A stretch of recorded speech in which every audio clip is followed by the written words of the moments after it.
بسم اللہ الرحمن الرحیم۔ السلام علیکم۔ میں سدرا کا انتظار کرتے کرتے تھک گئی تھی۔ شام کے 4 بج گئے تھے۔ ابھی تک سدرا کا کوئی نام و نشان نہیں تھا۔ میری سدرا ہمیشہ وقت پر ہی آ جایا کرتی تھی، لیکن آج ایسا نہیں ہوا تھا۔ اسے گئے ہوئے 6 گھنٹے گزر چکے تھے۔ جیسے جیسے اندھیرا بڑھ رہا تھا مجھے بھی فکر ہو رہی تھی، کیونکہ ایک دن بھی ایسا نہیں تھا جب سدرا 3 بجے سے لیٹ گھر آئی ہو۔ میرے دل میں ہول سے اٹھنے لگے تھے، کیونکہ آج زندگی میں پہلی بار میں نے اپنی بیٹی کو موبائل فون دے کر بھیجا تھا تاکہ وہ مدرسے سے نکلتے ہی مجھ سے رابطہ کر سکے، لیکن آج نہ ہی مجھے فون آیا اور نہ ہی اس کا پتہ ملا۔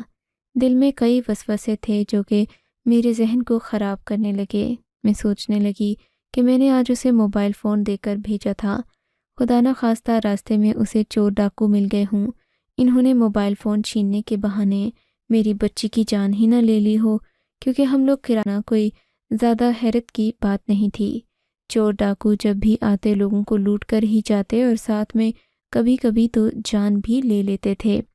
میں اپنی بیٹی کو لے کر بہت پریشان تھی کہ گھر کا دروازہ بجا۔ میں سمجھی کہ میری بیٹی آ گئی ہوگی۔ خوشی کی ایک لہر تھی جو میرے پورے وجود میں دوڑ گئی، لیکن جیسے ہی میں نے دروازہ کھولا تو میرے چہرے کا رنگ اڑ گیا تھا، کیونکہ سامنے میرا شوہر غضبناک آنکھوں کے ساتھ کھڑا مجھے دیکھ رہا تھا۔ سدرا کہاں ہے؟ وہ ابھی تک گھر نہیں آئی؟ میرے شوہر نے آج سے پہلے کبھی بھی سدرا کے بارے میں نہیں پوچھا تھا، کیونکہ وہ ہمیشہ وقت پر آ جاتی تھی، جبکہ وہ مجھے ڈانٹتے رہتے کہ اتنی دوری سے پڑھنے نہ بھیجا کرو۔ آج سدرا نہیں آئی تو میرا اپنا دل ہول رہا تھا۔ میں ان کی بات سن کر رونے لگی تو وہ مجھ پر ہی گرج پڑے۔ میں کہتا ہوں مجھے سیدھے سیدھے بتاؤ کہ سدرا گھر آئی یا نہیں۔ میں نے اپنے شوہر کی آنکھوں میں دیکھا اور نفی میں سر ہلا دیا۔ نہیں، مجھے نہیں پتا امجد کہ سدرا کہاں گئی ہے۔ میں تو کب سے اس کا انتظار کر رہی ہوں، مگر وہ مجھے مل نہیں رہی۔ آپ جا کر اسے ڈھونڈیں، مدرسے میں پتہ کریں کہ وہ کہاں گئی ہے۔ میں نے ڈرتے ڈرتے اپنے شوہر کو بتا تو دیا تھا، مگر اب میں ڈر رہی تھی، کیونکہ وہ بہت ہی زیادہ غصے میں گھر سے نکلے تھے۔ انہوں نے غصے میں ہمیشہ غلط کام ہی کیا تھا۔ ان کے جانے کے بعد میں سوچنے لگی کہ وہ تو ابھی گھر بھی نہیں آئے تھے، پھر انہیں یہ بات کیسے معلوم کہ سدرا گھر نہیں آئی؟ یہ بات بڑی حیران کن تھی کہ گھر آنے سے پہلے ہی انہیں ایسا غصہ کیوں آیا تھا؟ کیا انہوں نے سدرا کے بارے میں کسی کے منہ سے کوئی بات سنی تھی، یا پھر ایسا کوئی واقعہ ہوا تھا جو وہ سدرا کے بارے میں پوچھ رہے تھے؟ وہ تو کبھی بھی ایسا نہیں پوچھتے تھے، بلکہ سیدھے سیدھے گھر آتے، چائے پیتے، ہم باتیں کرتے۔ سدرا تو رات کے 10 بجے اپنے کمرے سے باہر نکلتی اور آ کر اپنے بابا کو سلام کرتی تھی، مگر آج تو امجد نے آتے ہی سب سے پہلا سوال مجھ سے یہی کیا تھا کہ سدرا کہاں ہے۔ میں اس بات پر دکھی تو ہوئی تھی، لیکن اس وقت مجھے سب سے زیادہ فکر اگر کسی بات کی تھی تو وہ اپنی بیٹی سدرا کی تھی کہ آخر وہ کہاں گئی ہے۔ میں تو اسے ڈھونڈ ڈھونڈ کر تھک گئی تھی۔ تقریباً 2 گھنٹے گزر چکے تھے۔ اب تو میری بے چینی میں مزید اضافہ ہونے لگا تھا۔ میں بہت ڈر رہی تھی۔ سدرا تو گئی ہی تھی، اب اس کے بابا بھی گھر سے نکل گئے۔ میری پریشانی بس حدوں کو چھو رہی تھی۔ میں اکیلی تھی، تبھی میں نے اپنے پڑوس میں جانے کا فیصلہ کیا۔ پڑوس میں ہماری کام والی مدیحہ بھی رہتی تھی۔ وہ اکثر صبح صبح ہمارے گھر آتی تھی۔ شام کو کبھی کوئی چیز لے کر آ جاتی تو کبھی میں اس کے ہاں چلی جاتی۔ وہ کام والی کم اور میری بہن زیادہ لگتی تھی۔ اس نے ہمیشہ میرا بہت ساتھ دیا تھا۔ میں اس کے گئی تو میں نے اسے ساری روداد بتا دی۔ میری بات سننا تھی کہ وہ بھی پریشان ہو گئی۔ بولی کہ باجی آپ بالکل بھی فکر نہیں کریں، آپ کی بیٹی مل جائے گی، لیکن میں بس آپ کو ایک بات بتانا چاہتی ہوں۔ آپ نے اپنی بیٹی کو موبائل فون تو نہیں دیا تھا؟ جی ہاں، میں نے دیا تو تھا، لیکن اس نے آج پہلی بار موبائل استعمال کرنا سیکھا تھا۔ ایسی ویسی کوئی بات نہیں جو آپ سوچ رہی ہو۔ میں نے مدیحہ کو یہ بات بتائی تو تھی، مگر اس کے چہرے کے تیور کچھ اور بتا رہے تھے۔ باجی آپ بہت بھولی ہیں، آج کل کی بچیاں جوان ہوتے ہی سب کچھ سیکھ جاتی ہیں۔ یہ تو بس ہم ہی بیوقوف لوگ ہیں۔ ویسے آپ نے اگر اپنی بچی کو فون دے دیا تھا تو پھر اس کے گھر آنے کی توقع مت کیجیے۔ یہ کیا کہہ رہی ہو تم مدیحہ؟ میری بیٹی اتنی بھی بری نہیں کہ فون لے کر گھر سے بھاگ جائے۔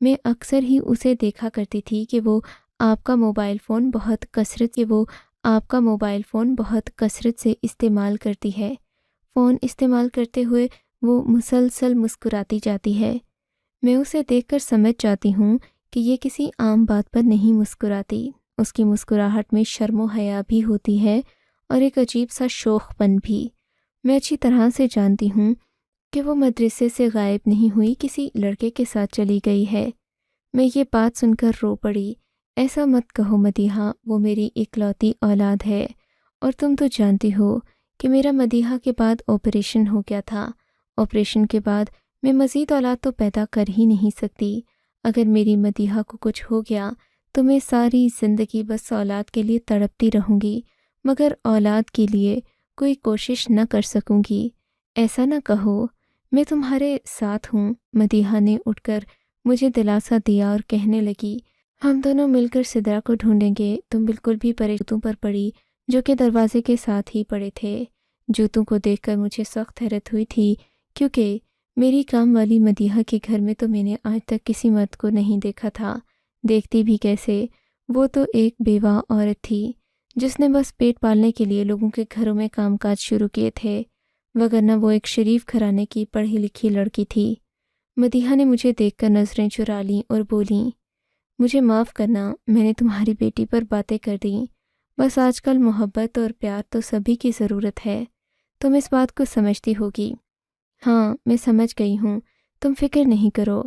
مجھے مدیحہ کا دوہرا معیار دیکھ کر دکھ تو ہوا تھا کہ وہ میری بیٹی کے بارے میں شاید وہی سوچ رہی تھی جو خود اس کی اپنی زندگی کا حصہ تھا۔ میں مدیحہ کے بارے میں بھی سوچنے لگی تھی، مگر اس وقت سب سے زیادہ دھیان میری بیٹی پر تھا۔ میں گھر گئی تو اپنے شوہر کا انتظار بے چینی سے کر رہی تھی۔ رات کے 12 بج چکے تھے، مگر امجد کا کہیں نام و نشان نہیں تھا۔ اب تو میرے دل سے ہول اٹھنے لگے۔ میری بیٹی اور میرا شوہر گھر کے باہر کبھی بھی اتنی دیر نہیں رہے تھے۔ تقریباً 1 بجے گھر کے دروازے پر دستک ہوئی۔ میں نے دروازہ کھولا تو سامنے امجد پھٹے کپڑوں کے ساتھ کھڑے تھے۔ ان کی آنکھوں سے گویا خون بہہ رہا تھا اور وہ بہت زیادہ پریشان لگ رہے تھے۔ کیا ہوا؟ آپ کہاں گئے تھے؟ کیا سدرا آپ کو نہیں ملی؟ ان کی آنکھوں میں آنسو دیکھ کر میں سمجھ گئی تھی کہ انہیں سدرا نہیں ملی۔ وہ بہت پریشان دکھ رہے تھے۔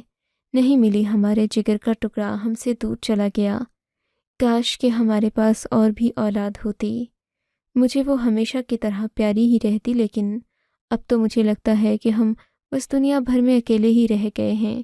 ہماری بیٹی بھی ہمیں چھوڑ کر چلی گئی، ہم کسی کام کے نہیں ہیں۔ اتنا کہہ کر وہ پاس ہی پڑی چارپائی پر بیٹھ کر پھوٹ پھوٹ کر رونے لگے تھے۔ میں نے دیکھا تھا، ان کے چہرے پر مایوسی کے سوا کچھ نہیں تھا۔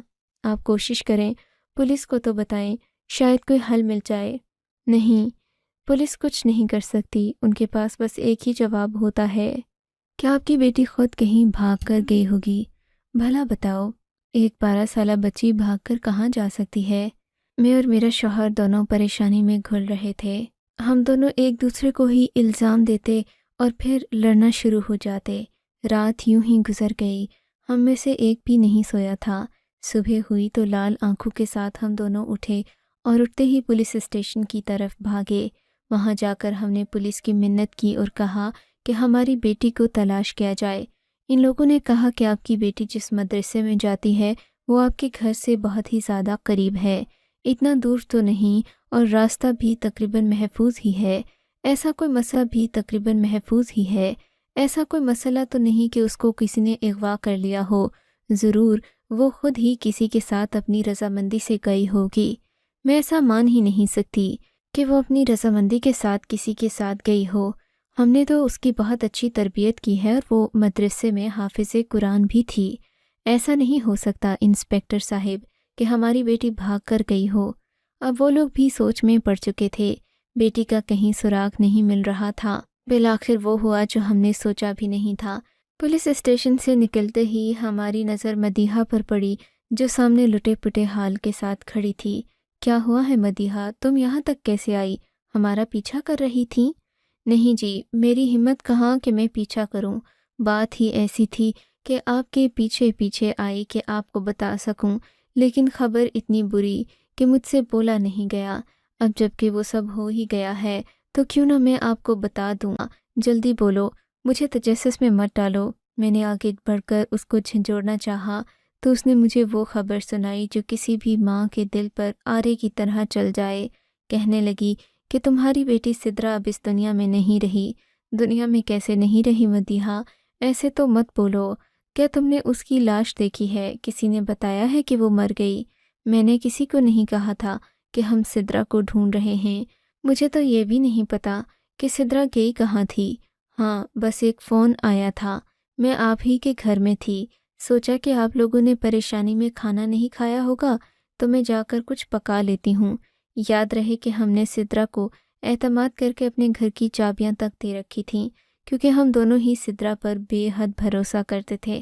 بہرحال سدرا نے بتایا کہ وہ ہمارے گھر میں کھانا پکانے گئی تھی جب اسے فون پر ایک کال موصول ہوئی اور اسے بتایا گیا کہ ان کی بیٹی کا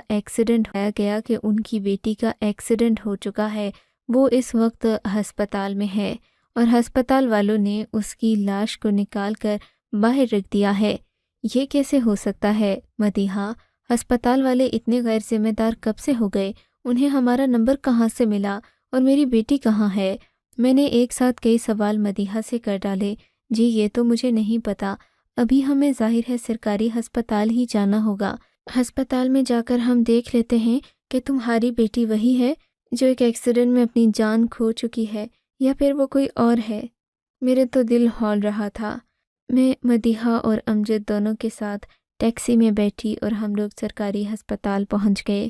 وہاں سے مدیحہ نے کسی کو فون کیا۔ ہسپتال میں کوئی آدمی تھا جو مدیحہ کا جاننے والا تھا۔ اس نے فون اٹھاتے ہی کہا کہ سدرا کی لاش کو اس نے ایک کپڑے میں لپیٹ دیا ہے، ہم آ کر اسے ایمبولینس میں ڈال کر لے کر جا سکتے تھے۔ میرا دل بری طرح رو رہا تھا۔ ان لوگوں نے جب لاش ہمارے حوالے کی تو میرا دل پھٹ رہا تھا۔ ہمت نہیں ہوئی کہ میں اپنی بیٹی کا چہرہ دیکھ سکوں۔ بس اسے اسی طرح اپنی گود میں رکھا اور ہم لوگ روتے دھوتے گھر آ گئے تھے۔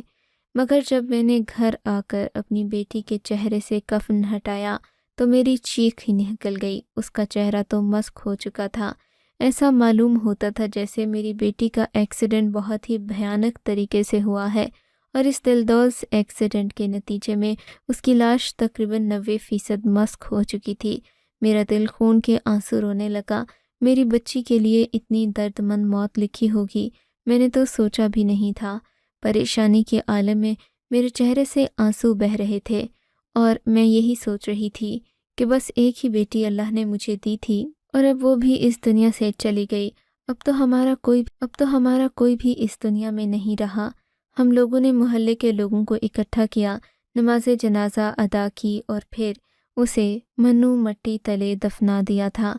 میں اپنی بیٹی کے بارے میں جتنا سوچتی اتنا ہی مجھے رونا آتا تھا۔ میری پریشانی کی کوئی حد نہیں تھی۔ ایسا لگتا تھا کہ میں اپنی زندگی میں اپنی بیٹی کو کھو کر بالکل ناکارہ ہو چکی ہوں۔ مجھے اب اپنے شوہر کی بھی فکر تھی کیونکہ ہم دونوں کی اولاد ختم ہو چکی تھی اور اب ہم دوبارہ ماں باپ نہیں بن سکتے تھے۔ ایک یہی پریشانی مجھے بھی کھائے جا رہی تھی کہ کہیں کچھ عرصے کے بعد میرے شوہر کو اس کے رشتہ دار یہ مشورہ دینا ہی نہ شروع کر دیں کہ اب تو بیٹی بھی نہیں رہی تو تم شادی کر لو تاکہ ایک اور اولاد ہو جائے۔ اس غم نے بھی میرے سر پر تلوار لٹکا رکھی تھی۔ کچھ دیر کے بعد مدیحہ آئی تو اس نے بھی مجھ سے یہی بات کی۔ باجی اب تمہارا کیا بنے گا؟ تمہاری تو اولاد بھی نہیں رہی۔ میں نے تو یہی سنا ہے کہ جب مرد کو اولاد نہیں ملتی تو وہ دوسری شادی کے بارے میں ضرور سوچتا ہے۔ تمہارے شوہر کو بھی اولاد کی ضرورت ہے، تم ایسا کیوں نہیں کرتی کہ کوئی بچہ جا کر یتیم خانے سے لے آؤ؟ میں نے اپنے شوہر سے یہ بات کی تو وہ بھڑک اٹھا۔ ایسا سوچنا بھی مت کہ میں یتیم خانے سے کسی کی اولاد لا کر پالوں گا۔ میری اپنی بچی تمہاری لاپرواہی کی وجہ سے منو مٹی تلے دب گئی اور اب تم کسی اور کی اولاد دے کر میری زندگی تباہ کرنا چاہتی ہو۔ اس کی یہ بات سن کر میں خاموش ہو کر رہ گئی تھی۔ شوہر کی یہ باتیں سن کر میرا دل بہت دکھی ہوا۔ میں وہاں بیٹھنے کی بجائے اپنی بیٹی کے کمرے میں آ گئی۔ میں نے اس کے کمرے کا دروازہ کھولا، اندر بیٹھی تو وہ مجھے موبائل کہیں بھی نظر نہیں آیا جو میں نے اسے دیا تھا۔ اس کا مطلب کہ وہ موبائل اپنے ساتھ لے کر گئی تھی۔ تو پھر موبائل کہاں گیا؟ ایکسیڈنٹ میں اس کی جان بھلے سے کہاں گیا؟ ایکسیڈنٹ میں اس کی جان بھلے سے چلی گئی۔ لیکن سوال یہ تھا کہ اگر ڈاکٹر نے ہمارے نمبر پر گھر میں فون کیا ہے، اس کا مطلب تو یہی تھا کہ ان لوگوں کو ہمارے گھر کے نمبر کا پتہ تھا، اور نمبر تو تبھی پتہ چلتا ہے جب فون کھول کر دیکھا جائے، کیونکہ میں نے اپنی بیٹی کو جو فون دیا تھا اس میں گھر کا نمبر بھی فیڈ کیا ہوا تھا۔ باقی بھی کافی سارے نمبر تھے، لیکن گھر کا نمبر گھر کے نام سے ہی سیو کیا تھا۔ اس کا مطلب میری بیٹی کا موبائل اسی کے پاس تھا جس میں سے نمبر نکال کر ڈاکٹر نے ہمارے گھر پر فون کیا۔ نہ جانے کیوں مجھے بڑی عجیب سی بات ذہن میں آئی کہ بیٹی کی جانے کے بعد مجھے اس کا فون اپنے پاس رکھنا چاہیے۔ یہی سوچ کر میں نے اس کے فون کا نمبر ڈائل کرنا شروع کیا۔ میں یہ دیکھ کر بڑی خوش تھی کہ آگے بیل جا رہی تھی۔ ہسپتال والے اتنے بھی غیر اخلاقی تو نہیں ہوتے کہ وہ کسی کا موبائل لے کر رکھ لیں اور اس کے لاحقین کے حوالے نہ کریں، مگر جیسے ہی میں نے کال ملائی تو آگے کی آواز سن کر میرے قدموں تلے سے زمین نکل گئی۔ میں نے ایسی آواز سنی تھی جس کے بارے میں میرے وہم و گمان میں بھی نہیں تھا اور میں سوچ بھی نہیں سکتی تھی۔ میں تو اپنے کمرے میں ساکت بیٹھی رہ گئی۔ مجھے ایسا لگ رہا تھا کہ زمین یہیں پر تھم گئی ہے اور آسمان میرے سر پر آ گرا ہے۔ مجھے سمجھ میں نہیں آتا تھا کہ میں اس بات کا غم کروں کہ شکر کروں۔ میں بس وہیں بیٹھی رہی تھی۔ میں اپنے شوہر کے پاس گئی، میں نے اس کو بھی یہی بات بتائی تو وہ حیرت سے پھٹی پھٹی آنکھوں کے ساتھ مجھے دیکھنے لگا۔ تم نفسیاتی ہو گئی ہو، ایسا نہیں ہو سکتا، اپنی بیٹی کا نمبر ملانا چھوڑ دو، وہ اس دنیا سے چلی گئی ہے۔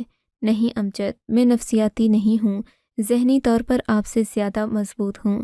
اگر آپ کو یقین نہیں آتا تو ایسا محسوس ہوگا کہ میں جھوٹ نہیں بول رہی۔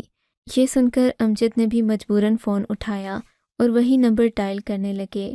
انہوں نے نمبر ڈائل کیا، رنگ جا رہی تھی، آگے سے کال اٹھائی گئی، اور جو آواز ہم دونوں نے سنی اس نے ہمیں حیران کر دیا۔ اب امجد کی آنکھوں میں بھی وہی حیرت تھی جو کچھ دیر پہلے میری آنکھوں میں تھی۔ یہ سب ہمارے لیے ناقابل یقین تھا۔ پھر امجد سوچ میں پڑ گئے، بولے کہ میں ساری بات سمجھ گیا ہوں۔ کیا سمجھ گئے ہو؟ مجھے بھی بتاؤ۔ میں بہت بے چین ہو رہی تھی، مجھے اپنی بیٹی کی بہت زیادہ فکر بھی تھی اور اس کی یاد بھی آ رہی تھی۔ انہوں نے مجھ سے کہا کہ تم آج اپنے گھر سے جانے کا ناٹک کرو اور پیچھے مدیحہ سے کہنا کہ گھر آ کر کچھ کام کر لے۔ میں ان کو حیرت سے پھٹی پھٹی آنکھوں کے ساتھ دیکھنے لگی۔ یہ آپ کیا کہہ رہے ہیں؟ مدیحہ کو گھر بلاؤں اپنی کیا ہوا؟ وہ تو ویسے بھی تمہاری غیر موجودگی میں شوق سے آتی ہے۔ کیا مطلب ہے آپ کا؟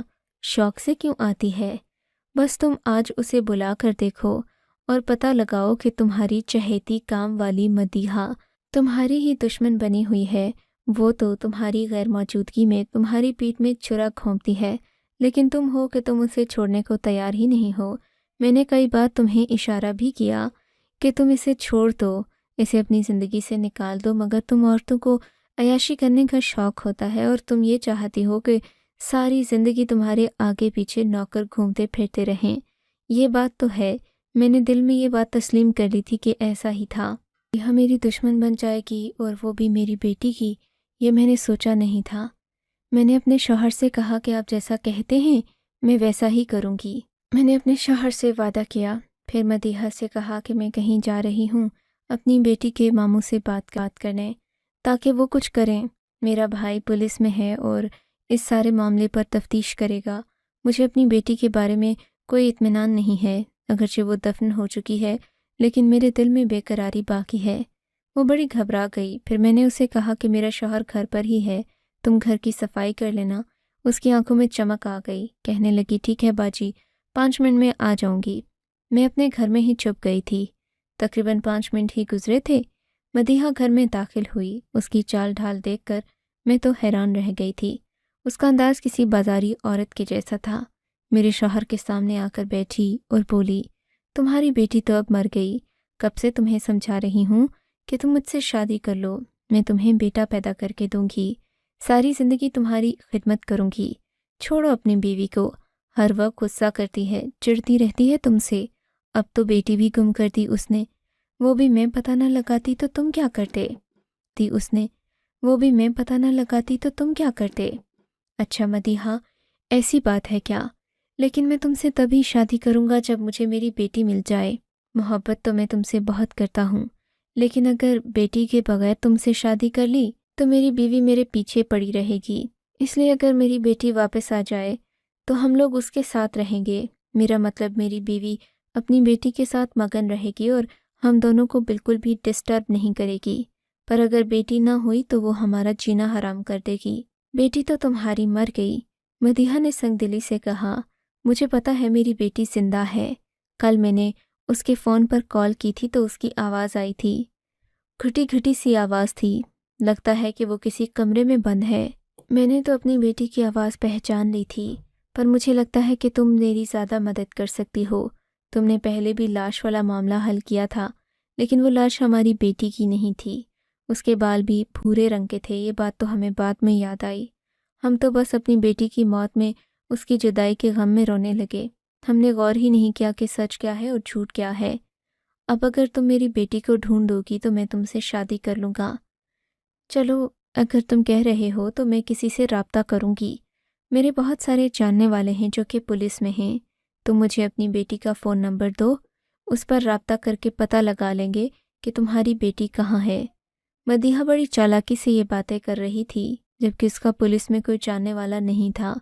وہ تو بہت شاطر قسم کی عورت تھی، اس نے ہی میری بیٹی کو کہیں چھپا رکھا تھا اور ہمارے سامنے اتنا بڑا ڈرامہ کیا تاکہ میرا شوہر اس سے شادی کر لے۔ اس میں اتنی ہمت تو نہیں تھی کہ میری بیٹی کی جان لے سکے، البتہ اس نے گھما پھرا کر ہمیں یہ یقین ضرور دلا دیا تھا کہ ہماری بیٹی مر گئی ہے اور اولاد کے لیے میرے شوہر کو مدیحہ سے شادی کرنا پڑے گی۔ اس سارے گھنونے ختم ہوتے ہی ہم نے مدیحہ سے دوری اختیار کر لی، کیونکہ ایسے آستین کے سانپ آپ کو کسی بھی وقت نقصان پہنچا سکتے ہیں۔ میری بیٹی نے چالاکی یہ کی کہ اپنا فون اپنے پاس ہی رکھا، اور جب مدیحہ نے اغوا کر کے اسے ایک اندھیرے کمرے میں قید کیا تب بھی اس نے اپنے فون کو اپنے پاس ہی رکھا، سنبھال کر رکھا۔